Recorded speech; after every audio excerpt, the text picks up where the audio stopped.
Ma'am आपको कभी life में ऐसा रिग्रेट हुआ है किसी चीज़ को लेके और आपको ऐसा लगता है कि नहीं करना चाहिए था ये?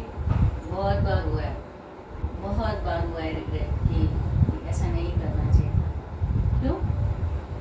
मैम पता नहीं, बहुत दिनों से ऐसा सुन रही हूँ कि हमारे जनरेशन में ये रिग्रेट वाला जो वर्ड है ना, ये बहुत फ्रिक्वेंटली यूज़ होता है और फिर लोगों को पता नहीं होता है कि ये रिग्रेट से कैसे डील करना चाहिए। तो जब आपको कोई सिचुएशन को लेके रिग्रेट हुआ था तो आपने उसको कैसे ओवरकम किया था? मुझे तुम एक एग्जाम्पल बताओ कि कब ऐसा लगता है आप लोगों को कि रिग्रेट फील होता है और उसको कैसे ओवरकम करना है। You give me an example. अब जैसे बहुत बेसिक एग्जांपल है, ये मेरे साथ होता है कि दो ऑप्शन होते हैं, संडे का दिन है, दो ऑप्शन है, एक तो बाहर जाना है या घर पे रेस्ट करना है। तो बाहर जाओ तो ऐसा लगता है कि घर पे रेस्ट करना चाहिए था, तो ये सिचुएशन में रिग्रेट होता है कि यार क्यों बाहर आ गई, घर पे रेस्ट करना चाहिए। और घर पे रहो तो ऐसा लगता है कि बाहर जाना चाहिए, कितना अच्छा है, थोड़ा एक दिन मिलता है ब्रेक, तो थोड़ा घूम के आना चाहिए। तो ये तो एक एग्जाम्पल हो गया, बट ऐसी लोगों की काफ़ी सीरियस सिचुएशंस होती है कि जिसमें वो डिसीजन नहीं ले पाते। तो see there is a concept called buyer's remorse. Buyer's remorse का मतलब होता है, ये मार्केटिंग में होता है वैसे, कि जब हम एक कुछ सपोज शर्ट खरीद के आते हैं घर, तो घर आने के बाद रियलाइज़ होता है कि अरे वो वाली ज़्यादा अच्छी थी, और ये हमेशा रहेगा। So this is something human nature. So when I say nature, I would say that every emotion, so here if you are talking about regret is something very natural to happen in anybody. And when you ask me about how to overcome it, I think we try to overcome it again because we want that regret should not come at all.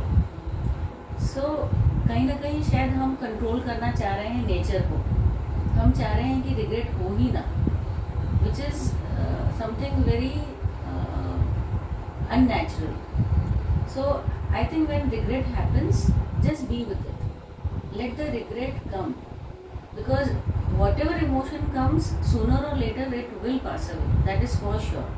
That is also nature. If the nature is that we as human beings feel regretful, the nature also says that it will go. So when you say that trying to overcome it, what should we do? Let us not try to do something about it. The moment you try to do something about it, you may further do some damage to that situation. So जब आप regret को overcome करने की कोशिश करते हो तो कुछ और develop कर लेते हो, तो वो situation में और damage हो जाता है.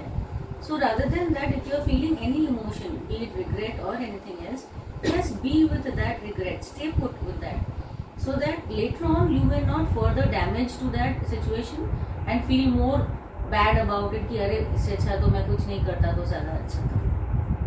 So किसी भी इमोशन को ओवरकम करने की ज़रूरत नहीं है, just feel it, let it pass.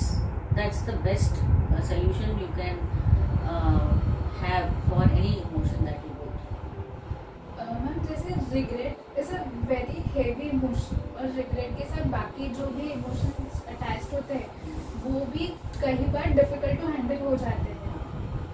तो और ऐसे सिचुएशन में माइंडफुल होना या समझदारी से काम लेना हमेशा पॉसिबल नहीं होता है, और कहीं ना कहीं ऐसा लगता है कि हमारे जनरेशन में वो इमोशनल स्टेबिलिटी थोड़ी कम है, तो ये सब मैनेज करना हमारे लिए थोड़ा डिफिकल्ट हो जाता है. तो ये मैनेजमेंट कोई आप टेक्निक बता सकते हो उसके लिए? तो see I understand that yes, being aware in that moment कि क्या करना चाहिए उस वक्त पॉसिबल नहीं होता है, because when you are emotionally very high you tend to commit more mistakes, you tend to do more damage in that moment. So I think with practice, with being more mindful on a daily basis, you are able to be aware of what you are into in that situation. You can choose. You are more equipped, you are more empowered to choose your next action if you are mindful about it. And then mindfulness is a practice that you need to do on a daily basis.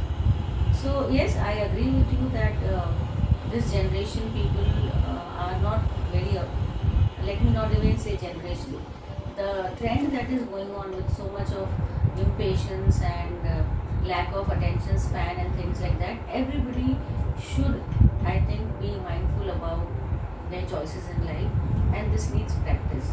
So maybe a few mindfulness techniques if we all do on a daily basis, which can help them to be in the moment rather than wandering their mind everywhere except the present moment. So I think with practice we can be more aware of the situation we are into, and we are more aware of the choices we are making about it. So practice, practice, practice.